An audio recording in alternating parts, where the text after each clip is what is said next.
Hello मुलांनो, good morning friends. तर आज मी अतिशय एका सुंदर अशा कवितेसोबत परत तुमच्या भेटीसाठी आलेली आहे. तर मग आज मी जी तुम्हाला कविता सांगणार आहे किंवा जी पोएम सांगणार आहे त्यामध्ये मी तुम्हाला अतिशय सुंदर असं तुम्हाला समोरच भरपूर अशा स्ट्रॉबेरीज दिसत असतील चित्रामध्ये. तर या स्ट्रॉबेरीज ज्या आहेत तर त्याविषयी मी तुम्हाला काय करणार आहे, खूप छान अशी माहिती सांगणार आहे.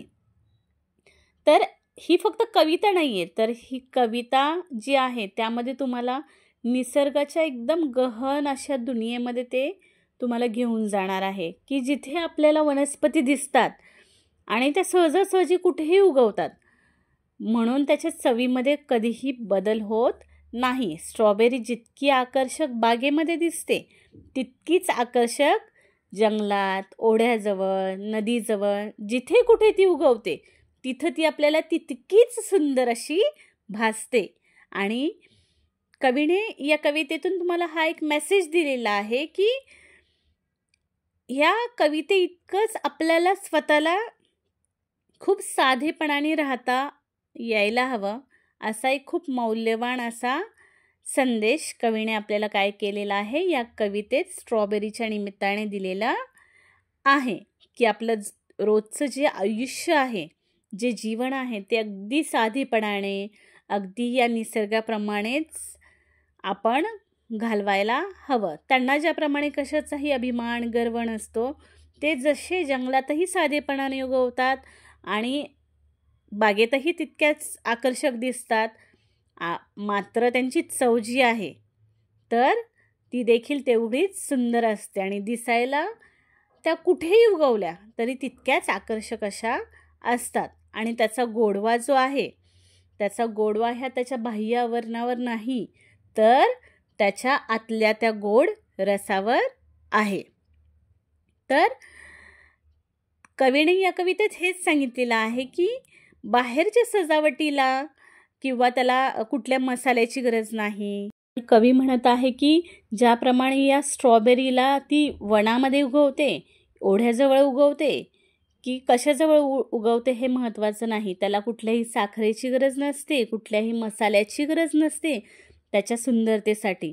तर त्याला अगदी निसर्गातलं वातावरण देखील पुरेसं असतं आणि थंडावा जो त्याला गरजेचा आहे जून महिन्यामधला, तो त्याला मिळाला की ते कुठंही तितक्या सुंदरतेने उगवते.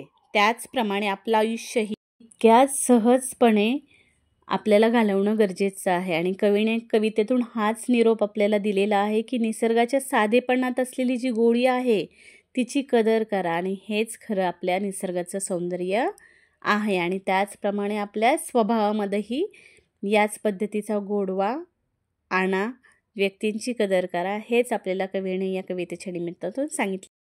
Strawberry that in garden grow are pulp and juicy fine, but sweeter far as wise men know spring from the woodline wine. तर कवितेच्या ही जी पहिला पॅरा आहे किंवा हा जो पॅरेग्राफ आहे, तर यामध्ये काय सांगितलेलं आहे असं तुम्हाला वाटत आहे बरं मित्रांनो? काय सांगितलं असेल कवीने? तर कवीचं म्हणणं हे आहे की ज्याप्रमाणे बागेत उगवणाऱ्या ज्या स्ट्रॉबेरी असतात त्या देखील तितक्याच रसाळ, जाडजूड आणि चविष्ट अशा सुंदर असतात. त्याची चव जी आहे ती अतिशय काय असते, पल्पी असतात, त्या ज्युसी असतात आणि रुचकर असतात, खूप टेस्टियर असतात. आणि त्याचा जो रंग आहे तो अतिशय सुंदर असा लालसर रंग, त्याच्यामध्ये असणारा भरपूर रस आणि त्याचा तो आकर्षक आकार, तो बघताना देखील आपल्याला इतका मोह पडतो त्याचा. खरं सांगायचं तर ती किती सुंदर त्याला परमेश्वराने काय केलेलं आहे, बनवलेलं आहे.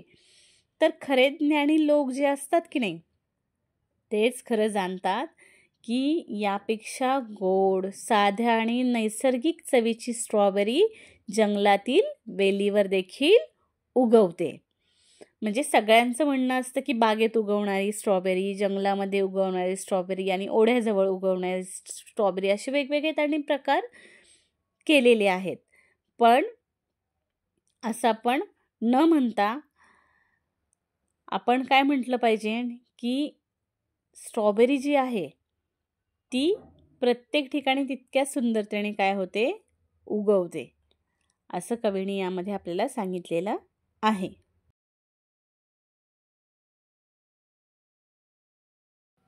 नो नीड फॉर बाउल और सिल्क स्पून, शुगर और स्पाइस और cream, has the wild berry plucked in June beside the trickling stream.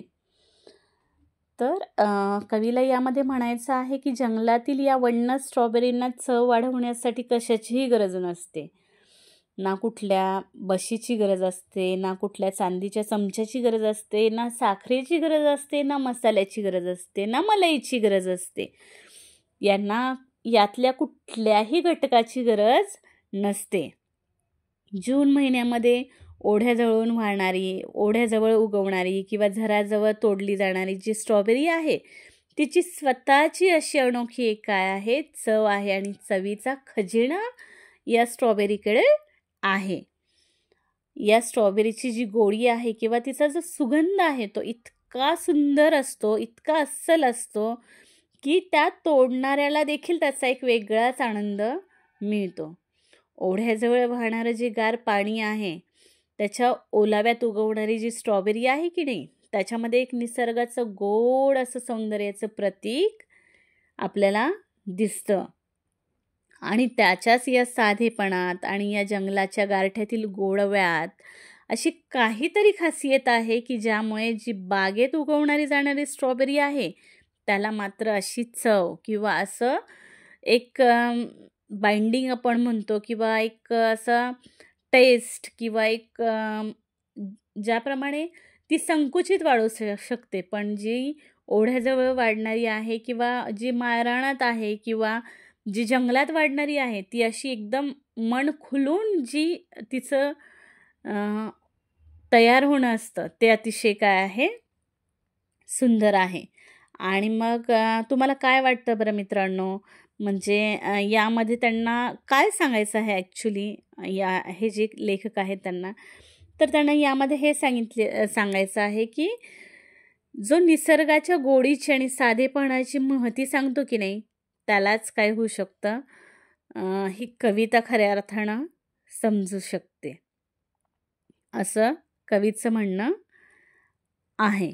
आणि कवितेला यामध्ये नक्की काय म्हणायचं आहे, तर कवितेला यामध्ये असं म्हणायचं आहे की निसर्गाचं हे जे साधेपणा आहे आणि ह्या साधेपणाचं त्याला अतिशय कौतुक असं करावंसं वाटतं, कारण आपल्या साधेपणात दडलेल्या सौंदर्याचं महत्त्व तो शिकवत असतो. ह्या ज्या वन्य स्ट्रॉबेरीचा गोडवा आहे, तिचं अस्सल रूप आहे, ते आपल्याला सांगून जातं की कधी कधी साधं असणंच खूप सुंदर असतं आणि ते खूप गरजेचं असतं. तर असा आपल्याला एक साधेपणाचा आणि निसर्गाच्या अस्सल सौंदर्याचा जाणीव करून देणारा असा हा काय आहे, अशी ही कविता आहे आणि याच्यामध्येच खरी मजा आहे असं कवी आपल्याला सांगत आहे की निसर्गाचं हे जे सौंदर्य आहे तर या सौंदर्यासाठी ना त्याला कुठल्याही बागेची सजावटीची गरज नसते.